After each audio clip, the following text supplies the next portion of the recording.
നമസ്കാരം, മാസ്റ്ററിംഗ് എഡ്യൂടെക്കിലേക്ക് എല്ലാവർക്കും സ്വാഗതം. അപ്പോൾ ഇന്നത്തെ ക്ലാസ്സിൽ നമുക്ക് ഒക്ടോബർ 16 നടന്ന സ്റ്റോർ കീപ്പർ എക്സാമിൻ്റെ ഇംഗ്ലീഷും മലയാളവും ക്വസ്റ്റ്യൻസും അതുപോലെ തന്നെ അതിൻ്റെ ആൻസേഴ്സും ഡിസ്കസ് ചെയ്യാം. അപ്പോൾ ക്ലാസ്സിലേക്ക് കടക്കാം. ഫസ്റ്റ് ക്വസ്റ്റ്യൻ എന്ന് പറഞ്ഞാൽ give the correct verb form 700 rupees dash too much for this safari. ഇവിടെ കറക്റ്റ് വെർബ് ഫോം ഏതാണെന്നാണ് ചോദിച്ചിരിക്കുന്നത്. ഈസ് ആണോ, ആർ ആണോ, ഹാസ് ആണോ, ഹാസ് ബീൻ ആണോ യൂസ് ചെയ്യുന്നത്? ഏതാണ്? 700 rupees is too much for this safari എന്നതാണ്. അപ്പം ഈ ഓപ്ഷൻ ഈസ് ആണ് ആൻസർ ആയിട്ട് വരുന്നത്. അടുത്ത question, choose the best antonym for thrifty. ത്രിഫ്റ്റിയുടെ ആന്റോണിം ഏതാണ്? ഡെസീറ്റ് ആണോ, എക്സ്ട്രാവഗന്റ് ആണോ, ടർബുലന്റ് ആണോ, ബാഫിൽഡ് ആണോ? ഇതിൽ ത്രിഫ്റ്റി എന്നതിന്റെ കറക്റ്റ് ഓപ്പോസിറ്റ് എന്താണെന്നാണ് ചോദിച്ചിരിക്കുന്നത്. ത്രിഫ്റ്റി എന്ന് പറഞ്ഞാൽ എന്താണ്? ചെലവ് ചുരുക്കുന്ന ആ ഒരു ഇതിനെയാണ് എന്ത് പറയുന്നത്? ത്രിഫ്റ്റി എന്ന് പറയുന്നത്. അപ്പോൾ ഒരുപാട് ചെലവ് കൂട്ടുന്ന അല്ലെങ്കിൽ ദൂർത്ത് അതിനെ പറയുന്ന ആ ഒരു വേർഡ് എന്താണ്? എക്സ്ട്രാവഗന്റ് ആണ്. അടുത്ത question, remember to switch off the fan dash. ഇതെന്താണ്? ടാഗാണ്, ക്വസ്റ്റ്യൻ ടാഗാണ് ചോദിച്ചിരിക്കുന്നത്. Choose the appropriate tag. ഇതിന് കറക്റ്റ് ആയിട്ട് remember to switch off the fan won't you ആണോ, ഡിഡ് യു ആണോ, ഡസിൻ ഹി ആണോ, ഹാവിൻ യു ആണോ? ഏതാണ് കറക്റ്റ് ആയിട്ട് വരുന്നത്? വോണ്ട് യു ആണ് വരുന്നത്. അടുത്ത question, choose the correct preposition. We celebrate independence day dash 15 August.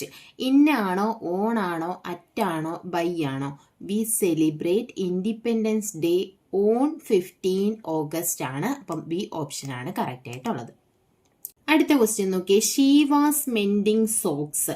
Choose the correct passive form. ഇത് പാസീവ് ഫോമിലേക്ക് ആക്കാനാണ്. അപ്പോൾ socks are mending by her ആണോ, socks were mended by her ആണോ, socks were being mended by her ആണോ, socks have been mended by her ആണോ? ഏതാണ്? She was mending socks. അപ്പോൾ ഇത് പാസീവിലോട്ട് ആക്കുമ്പോൾ എന്താ? മെൻഡിങ് ING വന്നിട്ടുണ്ട്. അപ്പോൾ എന്തായാലും എന്ത് വേണം? ബീയിങ് വരണം പാസീവ് ഫോമിൽ. അപ്പോൾ ബീയിങ് വന്നിട്ടുള്ള ഒരു ഓപ്ഷൻ ഇതിനകത്തുള്ള. അപ്പോൾ എന്ത് വരും? Socks were being mended by her എന്നതാണ് ആൻസർ. അടുത്ത question, the meaning of the idiom at 6s and 7s. ഒരുപാട് തവണ ചോദിച്ചിട്ടുള്ള ക്വസ്റ്റ്യൻ ആണ്. At 6s and 7s achieve 2 result with 1 effort ആണോ, in a state of confusion ആണോ, be highly successful ആണോ, do everything one can ആണോ? എന്താണ്? At 6s and 7s എന്ന് പറഞ്ഞാൽ in a state of confusion ആണ്. അപ്പൊ ഇതിൽ നിന്ന് ഓർത്താൽ മതി. എന്താ? അറ്റ് 6s and 7s എന്ന് പറയുമ്പോൾ 5ഓ 6ഓ. അപ്പൊ 5ഓ അല്ല സോറി 6ഓ 7ഓ. അപ്പൊ നമുക്ക് അതിൽ തന്നെ 6ആണോ 7ആണോ എന്നൊരു കൺഫ്യൂഷൻ ആ ഒരു രീതിയിൽ ഓർത്ത് വെച്ചിരുന്നാൽ മതി.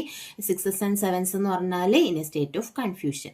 അടുത്ത് നോക്കിയേ, choose the correctly spelled word. Circumlocution, pavilion, drowsy, perennial. ഇതിൽ ഏതാണ് കറക്റ്റ് സ്പെല്ലിംഗ് ആയിട്ടുള്ളത്? ഇത് കറക്റ്റ് സ്പെല്ലിംഗ് ആയിട്ടുള്ള ഏതാണ്? സർക്കംലൊക്യൂഷൻ ആണ് കറക്റ്റ് സ്പെല്ലിംഗ് ആയിട്ടുള്ളത്. CIRCUMLOCUTION. പവലിയൻ എങ്ങനെയായിരുന്നു വരേണ്ടത്? PAVILION എന്നാണ് ഇവിടെ വരേണ്ടിരുന്നത്. EN ആണ് വന്നിരിക്കുന്നത്. ഡ്രൗസി ആണെങ്കിലോ DROWSY ആണ്. ഡ്രൗസി സ്ലീപ്പി എന്നുള്ള മീനിങ് ആണ്. പെരനിയൽ ആണെന്നുണ്ടെങ്കിൽ PERENNIAL എന്നാണ് വരേണ്ടിയിരുന്നത്. അപ്പൊ കറക്റ്റ് സ്പെല്ലിംഗ് എന്നത് ഏതാണ്? സർക്കംലൊക്യൂഷൻ ആണ്. അടുത്തത്, Mrs Kamala said to Raju എന്താണ്? Place the dishes on the table. ഇതിനെ കറക്റ്റ് ഇൻഡയറക്റ്റ് സ്പീച്ചിലേക്ക് ആക്കാനാണ് പറഞ്ഞിരിക്കുന്നത്. Mrs Kamala asked Raju to place the dishes on the table ആണോ, Mrs Kamala told Raju that he placed the dishes on the table ആണോ, Mrs Kamala asked Raju that he could place the dishes on the table ആണോ, Mrs Kamala told Raju that he had placed the dishes on the table ആണോ? ഏതാണ്? Place the dishes on the table എന്നാണ് പറഞ്ഞിരിക്കുന്നത്. ഏതാണ്? Mrs Kamala asked Raju to place the dishes on the table എന്നാണ് correct ആയിട്ടുള്ള answer. അടുത്തത്, the meaning of the word alma mater. ഈ alma mater ഒരുപാട് തവണ ചോദിച്ചിട്ടുണ്ട്.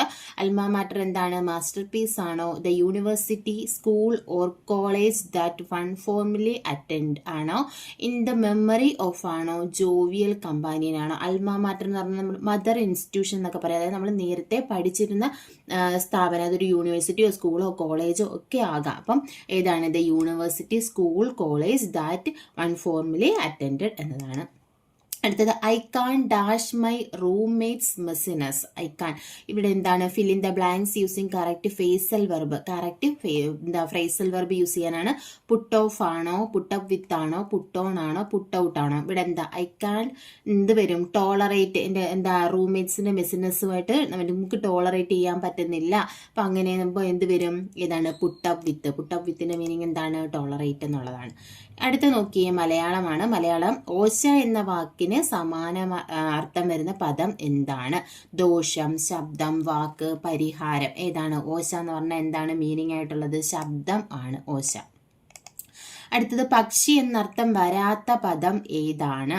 വിഹകം, പത്രി, ദ്വിജം, ശകുന്തം. ഇതില് പക്ഷി എന്ന് അർത്ഥം വരാത്ത പദം ഏതാണെന്നാണ് ചോദിച്ചിരിക്കുന്നത്. ഏതാണ്? ദ്വിജം എന്നതാണ് പക്ഷി എന്നർത്ഥം വരാത്തത്. വിഹകം, പത്രി, ശകുന്തം ഒക്കെ എന്താണ്? പക്ഷിയാണ്. ഇനി അയക്കുന്നയാൾ എന്നർത്ഥം വരുന്ന പദം ഏത്? പ്രേക്ഷകൻ, പ്രേക്ഷകൻ, പ്രേഷിതൻ, പ്രേക്ഷിതൻ. ഇതിലേതാണ്? ഈ പ്രേക്ഷകനാണ്. അയക്കുന്നയാൾ എന്നർത്ഥം വരുന്നത് പ്രേക്ഷകൻ ആണ്. അടുത്ത ക്വസ്റ്റ്യൻ, താഴെ കൊടുത്തിരിക്കുന്നതിൽ ബഹുവചന രൂപമായി വരാത്ത പദം ഏതാണ്? ഗുരുക്കൾ, വധുക്കൾ, പിതാക്കൾ, കുഞ്ഞുങ്ങൾ. ഇതിൽ ബഹുവചനമല്ലാത്തത് ഏതാണ്? വധുക്കൾ, കുഞ്ഞുങ്ങൾ, പിതാക്കൾ ഒക്കെ എന്താണ്? ബഹുവചനമാണ്. ഗുരുക്കൾ എന്നത് എന്താണ്? പൂജക ബഹുവചനമായിട്ട് യൂസ് ചെയ്യുന്നതാണ്. അപ്പോൾ ഗുരുക്കളാണ് ബഹുവചന രൂപമായി വരാത്ത പദം. അടുത്തത്, താഴെ കൊടുത്തിരിക്കുന്നവയിൽ ശരിയായ പദം ഏത്? മടയൻ. മടയൻ എന്ന് പറയുന്നത് ഏതാണ്? ഈ 0 ഡായാണോ, ഈ ഡായാണോ, ഈ ഏതാണ്? എ ആണോ, ബി ആണോ, സി ആണോ, ഡി ആണോ? ഇതിൽ ഏത് ഡായാണ് മടയൻ എന്ന് പറയുന്നത്? ബി ഓപ്ഷൻ ആണ്. എസ് ഡായാണ് മടയൻ എന്നെഴുതുമ്പോൾ നമ്മൾ യൂസ് ചെയ്യുന്നത്. അടുത്തത്, കാസിൽ ഇൻ ദ എയർ എന്ന ഇംഗ്ലീഷ് ശൈലിയുടെ വിവർത്തനമേത്? ആകാശഗോപുരമാണോ, ആകാശ വിസ്മയമാണോ, ആകാശക്കോട്ടയാണോ, ആകാശഗോളമാണോ? കാസിൽ ഇൻ ദ എയർ എന്നതിന്റെ ശരിയായ രൂപം എന്താണ്? ആകാശക്കോട്ട. ആകാശക്കോട്ട എന്നതാണ്. അടുത്തത്, സർവജ്ഞൻ എന്ന വാക്കിന്റെ വിപരീത പദം ഏതാണ്? അവിജ്ഞനാണോ, അനഭിജ്ഞനാണോ, കിഞ്ചിജ്ഞനാണോ, അവജ്ഞനാണോ? ഇത് ഒരുപാട് തവണ ചോദിച്ചിട്ടുണ്ട്. സർവജ്ഞൻ എന്നതിന്റെ ഓപ്പോസിറ്റ് എന്തായിരുന്നു? കിഞ്ചിജ്ഞൻ എന്നതാണ്. പൊന്നധികം കുടം ചേർത്തെഴുതുക. പൊൻകുടമാണോ, പൊർക്കുടമാണോ, പൊങ്കുടമാണോ, പൊൽക്കുടമാണോ? ഏതാണ്? പൊൻ അധികം കുടം, പൊൽക്കുടം എന്നാണ്. അടുത്തത്, പഠിത്തം അവസാനിപ്പിക്കുക എന്നർത്ഥം വരുന്ന ശൈലി ഏത്? ഏട് കെട്ടുക, ധനാശി പാടുക, ഭരതവാക്യം ചൊല്ലുക, ശിങ്കിടി പാടുക. പഠിത്തം അവസാനിപ്പിക്കുക എന്നർത്ഥം വരുന്ന ശൈലി ഏതാണ് ഇതിനകത്ത്? ഏട് കെട്ടുകയാണ്. ഏട് കെട്ടുക, പഠിത്തം അവസാനിപ്പിക്കുക.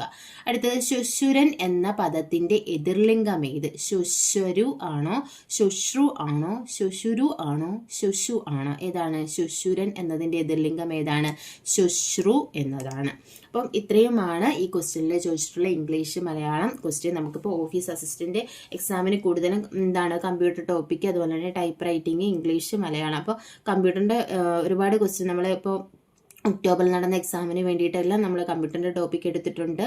അതുപോലെ തന്നെ ടൈപ്പ് റൈറ്റിംഗ് ടോപ്പിക്ക് ഫുള്ള് നമ്മൾ കംപ്ലീറ്റ് ചെയ്തിട്ടുണ്ട്. അപ്പോൾ ആ എക്സാം അറ്റൻഡ് ചെയ്തവരായിരിക്കും ഈ എക്സാം അറ്റൻഡ് ചെയ്യുന്നത്. അപ്പോൾ അവർക്ക് വേണ്ടിയിട്ട് ആ ടോപ്പിക്കുകൾ റിവൈസ് ചെയ്ത് പോയാൽ മതി. പിന്നെ എക്സലിൻ്റെ ക്ലാസ്സുകൾ വേണമെന്ന് കുറച്ച് പേര് പറഞ്ഞിട്ടുണ്ട്. അപ്പോൾ എക്സലിൻ്റെ ഒരു ക്ലാസ് നമ്മൾ എടുത്തു, ബാക്കിയുള്ളത് ഇനിയുള്ള തുടർന്നുള്ള ക്ലാസ്സിൽ എടുക്കാം. പിന്നെ ഇംഗ്ലീഷ് മലയാളമാണ് നമ്മൾ കൂടുതൽ കവർ ചെയ്യാത്തത്. അപ്പോൾ കൂടുതലും പ്രീവിയസ് ക്വസ്റ്റ്യൻസ് വർക്കൗട്ട് ചെയ്ത് പോകുന്നതായിരിക്കും നല്ലത്. അതുകൊണ്ടാണ് നമ്മൾ ഈ ചോദിച്ചിട്ടുള്ള ക്വസ്റ്റ്യൻസ് വീണ്ടും ഇതുവരെ ചോദിച്ചിട്ടുള്ള എക്സാമുകളിൽ നിന്നുള്ള ക്വസ്റ്റ്യൻസ് നമ്മൾ റിവൈസ് ചെയ്യുന്നത്.